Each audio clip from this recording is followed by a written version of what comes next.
Hi all, I'm really sorry I'm not in. I've hurt my knee, so I can't be there. But I'm sending this for you, give you a bit of guidance, tell you what you need to do, and you need to listen because I won't be repeating myself. You should all have lined paper and a pen, and I'm going to give you a to-do list that you should have already completed, just to make sure your folders and your work are up to date. Now I need you to put your work all into a folder. So your first bullet point, I need you to, when this is finished, log into the computer and create a folder in my documents called Health and Social Care. That's if you haven't already done this, okay? In that folder, I will need you to have a written report on the Staffordshire hospital scandal, which I know you've watched already. I've emailed you a link to the YouTube clip so you can watch it again if you need to. Now that's a really important clip, okay? It's all about how the patients were treated, how the patients' families felt. I need you to make sure your written report is at least A4, okay? Do it in Word and save it in that folder, okay?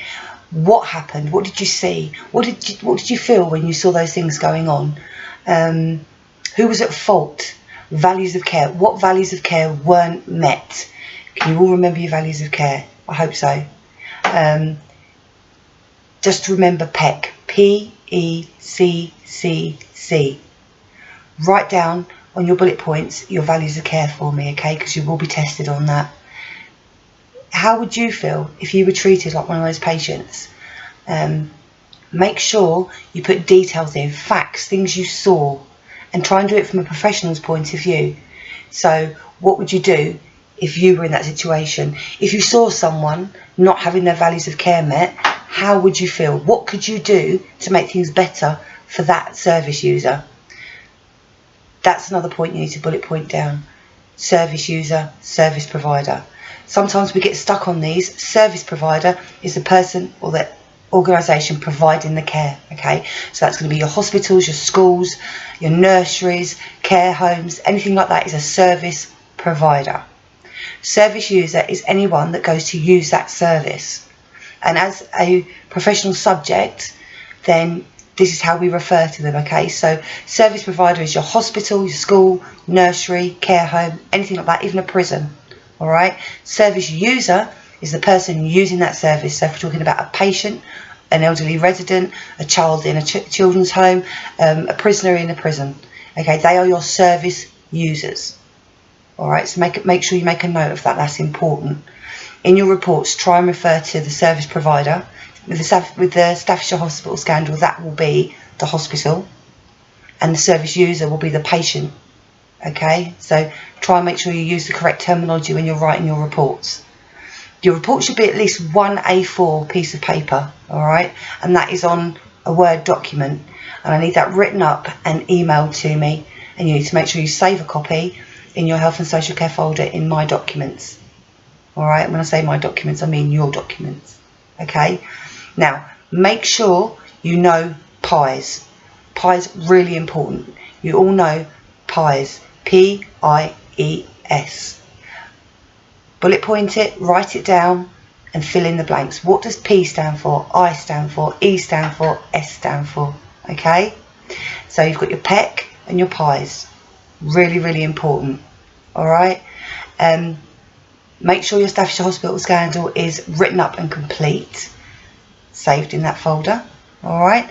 Then you need to make sure you've watched and written up the report on the care of the elderly. That's only a 15-minute clip, but it's quite intense, and I know for some of you it can be quite upsetting, but unfortunately it's reality, and this is what we're dealing with. And if you choose to go into a health and social care profession, this is what you need to be aware of, and you also need to know how to stop it, okay, and different steps you can take to make sure things like that don't happen in the future. It's a big responsibility, but you guys are more than up to this. You really are. So I've sent you the link as well for the care of the elderly. If you've missed the lesson or you haven't seen it, watch it, okay? Ask whoever's covering my lesson to watch it. 15-minute clip. Again, write down, what did you see? Actual facts, what did you see? What happened? What values of care weren't met? How did it make you feel? And make sure as a class you discuss it, because it's not an easy subject, and you can also take it home and discuss it with people at home.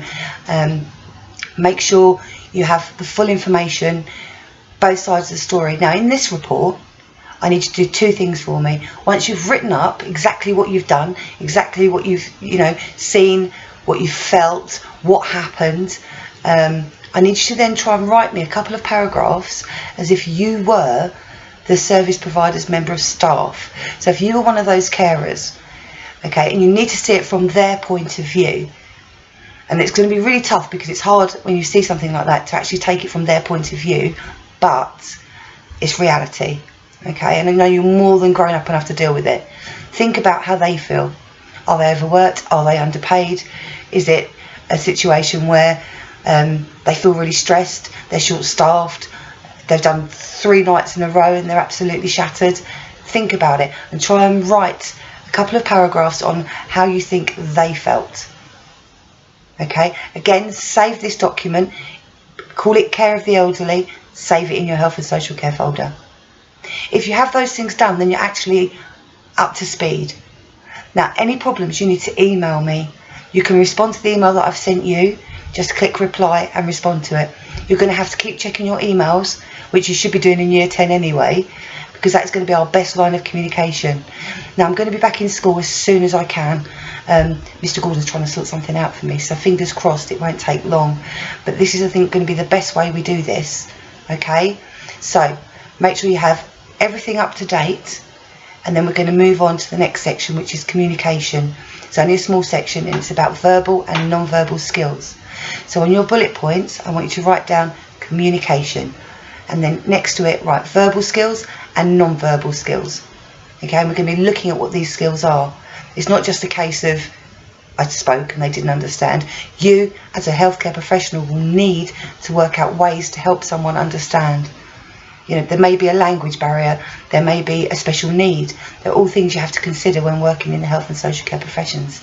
So, bullet points done, everything saved in your work. Email me, I'm here. I know I'm not physically there, but I am at the end of the email, okay, and I'll make sure my emails stay open. So, get everything up to speed. Have a look at the PowerPoint that's attached to your email, okay? Once everything's done, that PowerPoint is your next step. PowerPoint's about communication. What is communication? There's a slide that has a couple of questions on that I want you to ask. I need you to Google and get the Oxford Dictionary online, get their definition of communication. All right? Get that definition, entitle your work communication, write the definition down. You'll then find a grid, okay, on your PowerPoint. The grid has 16 questions on it, all about things you should have learnt so far. I need you to fill that grid in as best you can. Save it in My Documents. Save it as your initials, and whether you're 10B or 10C. Then question grid. That will be your homework this week.